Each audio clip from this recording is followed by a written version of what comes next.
Newcastle and Burnley together in a relegation battle, but have Newcastle just handed Burnley a boost in the fight for survival? I'll be analysing the changes Burnley are making and why it could play out to be the nightmare that Newcastle didn't want. We always knew that Newcastle were going to be active in the market with names like Brereton, Moussa Dembele, Aubameyang, Núñez and many other strikers linked, but it was Burnley's Chris Wood that they decided was the best option. Why was this move good for Newcastle? The obvious is that they were weakening a relegation rival. No matter what else happened, they did that, it was in their hands and Burnley couldn't do anything about the move. They were getting a striker who has scored Premier League goals, but more than that, he's different to anything that Newcastle have. Being strong in the air and scoring goals with his head, they now have a different way to score goals. Alongside this though, it was a deal with a big risk. With 3 goals scored this season, you're spending £25 million and that money is going to someone you're fighting with.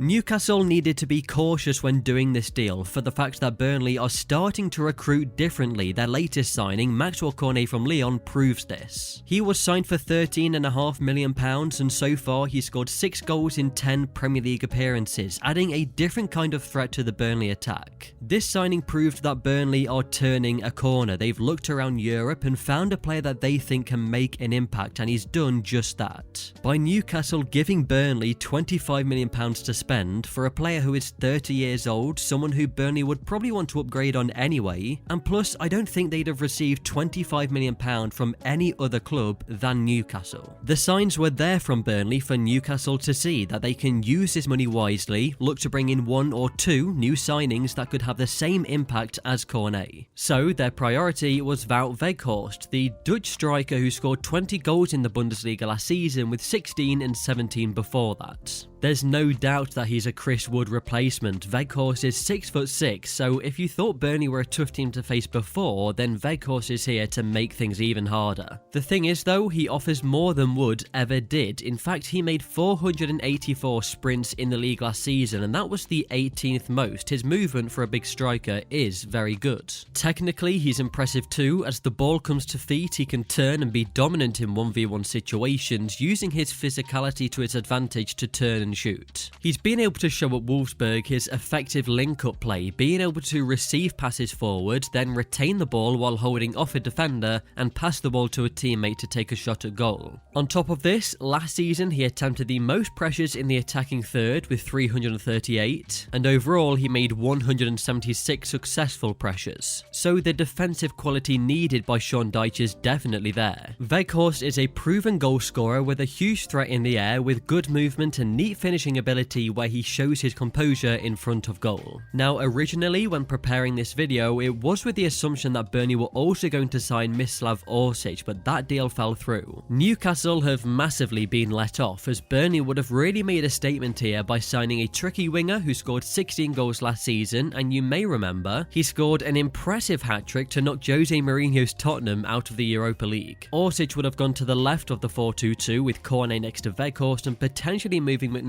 to the right. Now that would have been a threat to Newcastle. Of course though, that isn't what Burnley have, but there is still good reason for Newcastle to be worried and for Burnley to be fairly optimistic, and here is why. A summer signing who is just starting to get minutes on the pitch is Connor Roberts, and this could be the key to unlocking the potential that Burnley have in Wout Weghorst. For the first time, he played the full 90 minutes for Burnley against Arsenal as a right back, but he could be really influential as a right midfielder, a position he's familiar with from last season at Swansea.